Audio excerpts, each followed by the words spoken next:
What if I told you that Americans and most of the public just don't understand the benefits America has by being the global reserve currency of the world? It's not about tariffs. It's actually about people not understanding how the investment and the banking system works around the world. Literally, right now, Donald Trump thinks that he can have his McDonald's and fries and actually not pay for it. What am I talking about? I'm a financial analyst after all. Well, let me explain it to you so you can understand and maybe somebody can tell Donald. If you actually go and look at big papers like The Economist, they'll tell you that America potentially could lose its status as the global reserve currency of the world. What does that mean? Well, it means that currencies could certainly fluctuate, but why is it an advantage? Well, just think, the world has always wanted, since the Second World War, dollars. So dollars has been the country that people said, well, that's secure, that's safe, that's steady. We'll use that currency.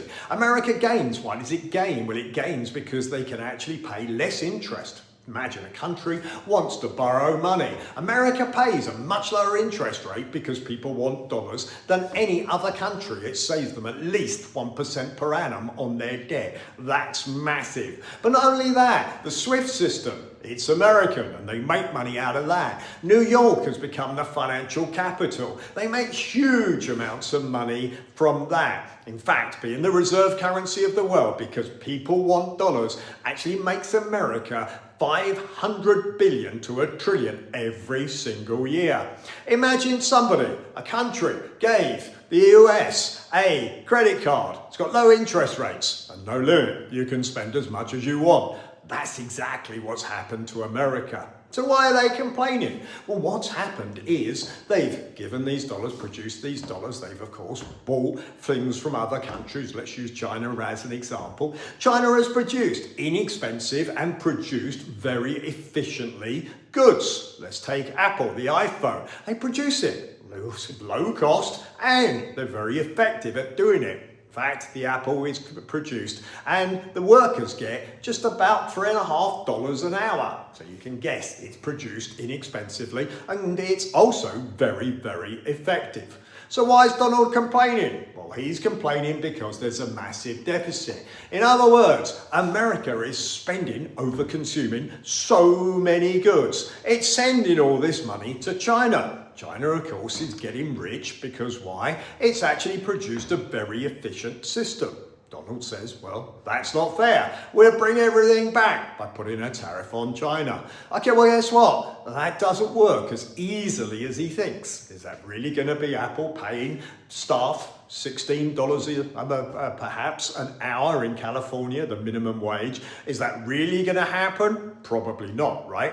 So when we look at the situation, then really when we think about it, America has had this privilege of just producing dollars. Okay, so guess what happens if they lose their status? In other words, people stop trusting the dollar. If they don't wish to buy US Treasury bills, already we can see in the markets that potentially America has to pay more because people don't see it as a country they can put faith in. They're concerned about it. So therefore, American debt goes up. That gets passed on to the consumer. They pay more in interest rates. And also America potentially loses its position and its influence by being the reserve currency of the world. Reality is, you can't have your McDonald's and fries and not pay for them. If Donald can manage to keep the reserve currency in America and produce tariffs, okay, well, then of course he's going to be a winner, but it's virtually impossible. Are we saying the current system is correct? Are we saying there doesn't need to be changes? Potentially there does, but actually going from where they are to suddenly putting tariffs in, of course, is dangerous, and for me, it's something that should be done. If at all, gradually, it certainly can't be done overnight. What do you think? Leave a comment below. What currency should you be in if you shouldn't be in dollars? Video and webinar coming up soon to explain.